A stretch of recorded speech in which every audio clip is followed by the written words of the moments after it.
다음 달 초 중대재해처벌법 시행령 입법 예고가 예정돼 있죠.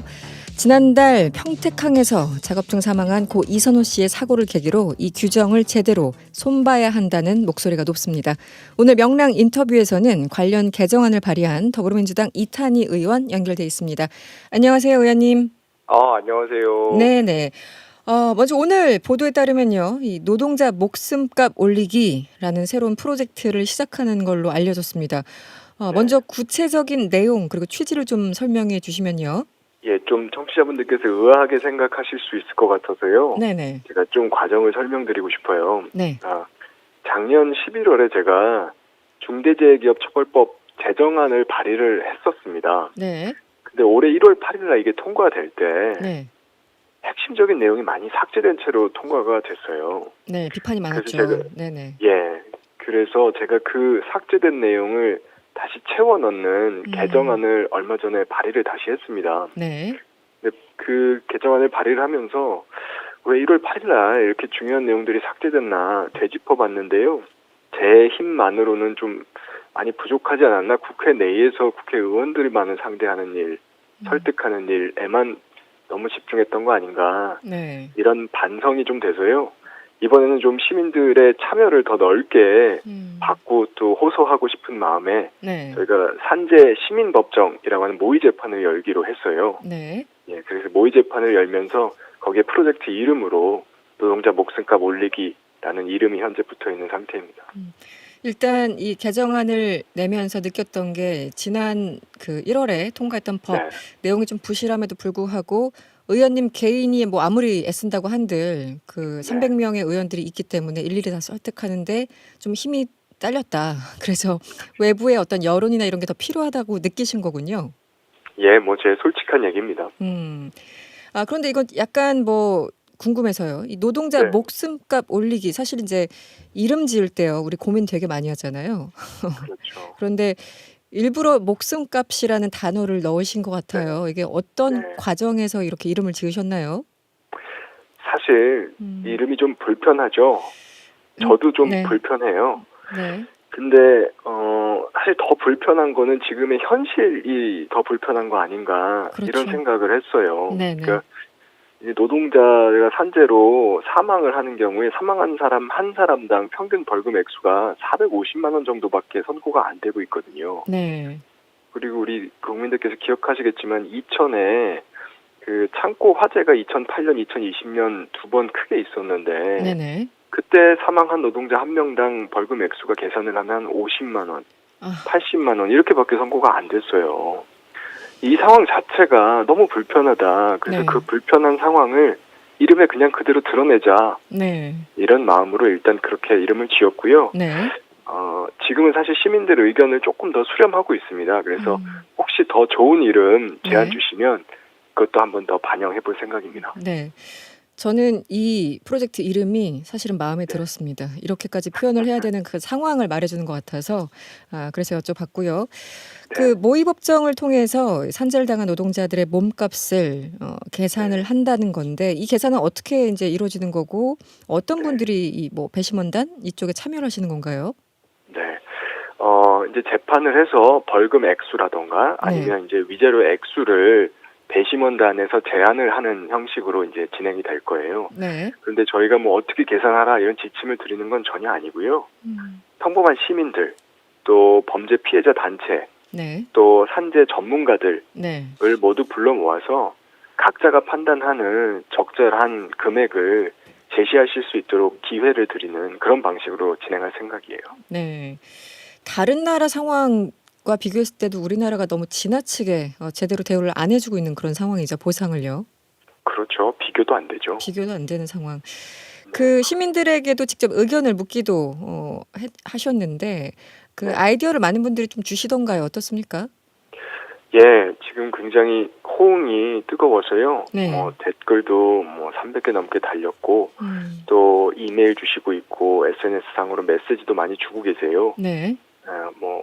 프로젝트 이름뿐만이 아니라 이 산재 시민법정 1호 사건으로 뭘 해야 된다, 이런 의견들도 많이 주고 계십니다. 네. 계속해서 의견을 수렴을 할 생각입니다. 네.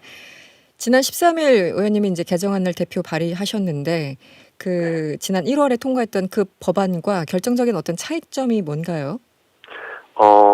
제가 원래 제정안을 작년 11월에 발의할 때는 굉장히 많은 내용이 있었어요. 근데 제가 이번엔 정말 욕심을 많이 버리고 네네. 정말 필요 최소한도다라고 음. 생각한 두 가지만 담았어요. 네. 한 가지는 법인 그 회사에 대해서 벌금 선고할 때 네. 벌금 하한을 두자. 네. 그래서 벌금 하한을 1억 원으로 제시를 했고요. 네. 두 번째는 판사들이 벌금 액수 결정할 때 그냥 판사들이 스스로 이전 판사들이 뭘 했는지만 검색해서 하지 말고 네. 시민들 의견도 한번 들어보고 음. 그 다음에 결정을 해라라고 해서 그 절차를 넣는 조항을 두었습니다. 두 가지를 일단 이것만이라도 일단은 법으로 좀 바꿔야 되겠다. 다른 거 물론 다 급하지만 이것만이라도 먼저 해야 되겠다. 정말 필요 최소한만 넣습니다. 그 지난 1월에 통과한 법을 보면 예를 들면요. 이 사업주나 경영 책임자에게 1년 이상 징역이나 10억 원 이하 벌금을 물리고 네. 법인의 경우에는 50억 원 이하의 벌금 이렇게 돼 있는데 여기에 그러니까 한마디로 상한선만 있는데 지금 하한선 1억을 넣으셨다는 거군요. 그렇죠. 지금도 사실은 상한선이 낮아서 문제가 되는 건 아니거든요. 그렇죠. 하한이 없으니까 판사들이 마음대로 뭐 벌금 450만 원, 50만 원 그렇죠. 이렇게 선고하는 네. 상황이라 음. 지금대로라면 이 법이 통과가 돼도 똑같은 상황이 반복될 수 있는 상황이에요. 네. 그런데 왜 법인 회사만 하한을 두셨나요? 사업주나 경영 책임자에게 1년 이상 징역이나 10억 원 이하 벌금 여기에 대해서는 하한이 없는 건가요? 저도 사실 넣고 싶었는데요. 네. 앞서 말씀드린 것처럼 정말 욕심 많이 버리고 아, 그것마저 버리고. 네, 논란을 최소화하고 꼭 이 법의 실효성을 위해서 꼭 필요한 것만 일단 해보자. 그래서 1단계로 이걸 개정안 내는 그런 취지입니다. 그 당시 또 5인 미만 사업장은 아예 이제 배제하지 않았습니까? 처벌 대상에서. 네. 여기에 대해서 의원님은 당시 어떤 의견이셨습니까? 저는 당연히 다 포함을 해야 된다라고 생각하고요. 네. 다만 이제 유예 기간을 다양하게 두어 나갈 수는 있다고 생각해요. 그 유예 기간이라는 게 다른 의미가 아니라 이제 안전 규제를 지키기 위해서 예를 들면 뭐 설비를 한다던가 하는데 네. 돈이 들거든요. 네네. 그것에 대한 공적인 지원도 갖춰줘야 되는 거니까 그런 것들을 종합적으로 마련하기 위한 유예 기간들은 차근차근 둘 수는 있다고 생각합니다. 근데 법 자체를 적용 예외를 둘 수는 없다고 생각해요. 네. 알겠습니다. 그런데 이 부분도 이번에는 욕심내지 않으셨다라는 거군요. 네. 네. 그 중대재해법 관련해서 경영계에서는요. 이미 시행되고 있는 산업안전보건법만으로도 이미 세계 최고 수준이다. 이렇게 주장을 하고 있습니다. 이런 주장에 대해서는 어떻게 보십니까? 전혀 그렇지 않고요. 우리나라 지금 고용노동부 통계에 하면 작년에도 882명이 산재로 죽었어요. 네. 이게 사망률이 독일의 3배고 영국의 15배예요. 네. 이렇게 높은 수준이 된 게 벌써 하루 이틀 일이 아니거든요. 10년, 20년째 이러고 있는데요. 네. 왜 그렇겠어요? 그게 벌금 액수가 그런 나라들에 비해서 너무 낮기 때문인 거거든요. 네. 처벌 수준이 너무 낮아요. 그렇죠. 그래서 네. 그 처벌 수준을 다른 나라 평균적인 수준만큼이라도 올려보자. 이런 취지의 법이고요. 거듭 말씀드리지만 이번 개정안은 특히나 다른 거 다 한 번 드렸어요. 네. 딱 벌금형 하한, 네. 그다음에 형량 정할 때 시민들 의견 한번 들어라. 네. 이 정도 내용이기 때문에요.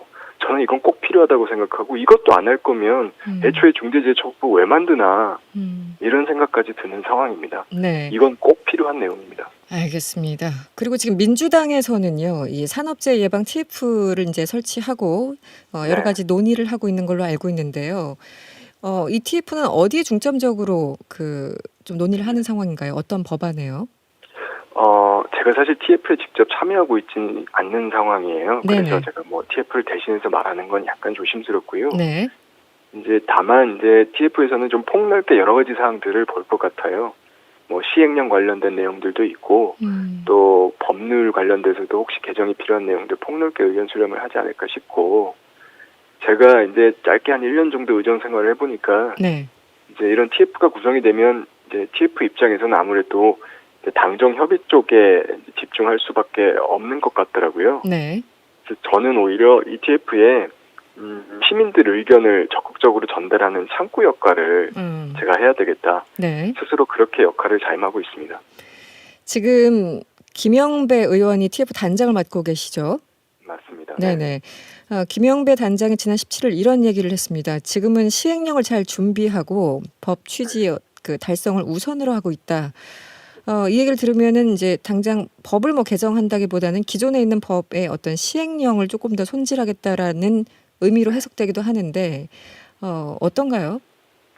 뭐 제가 개정안 발의를 할 때요. 네네. 우리 김영배 의원님과도 저 소통을 하고 또 네네. 공감을 받았습니다. 그래서 뭐 시행령으로 한정해서 다른 내용들은 모두 다 논의를 하지 않는다. 뭐 이런 입장은 아닌 걸로 제가 알고 있고요. 네. 방금 말씀드린 것처럼 시민들 의견을 적극적으로 전달하는 제 역할에 일단 집중할 생각이에요. 지난 사실 1월 8일 날 그 법안이 통째로 절반 정도 날아간 형태로 네. 통과되는 그 상황이 저한테도 굉장히 씁쓸한 기억이거든요. 네네. 그래서 이번에 하여튼 제가 시민들 의견을 적극적으로 전달을 해보겠습니다.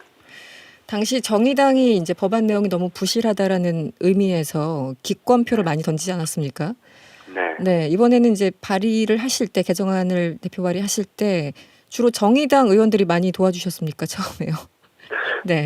어떤가요? 이번 발의안은 주로 네. 이제 민주당 의원님들 중심으로 발의를 했고요. 네네. 그 당시에도 뭐 저를 비롯해서 많은 민주당 의원님들이 투표에 불참하고 하셨었어요. 아쉬운 마음에. 네네.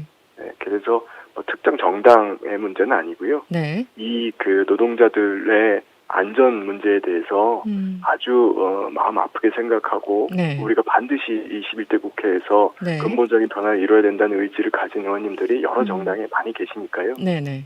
그 의원님들과 함께 또 시민들 참여와 함께 해서 좀 목소리를 하나로 모아보겠습니다. 네. 조금 더 성원 부탁드립니다. 알겠습니다. 오늘 말씀은 여기까지 듣겠습니다. 오늘 고맙습니다. 네, 감사합니다. 지금까지 더불어민주당 이탄희 의원이었습니다.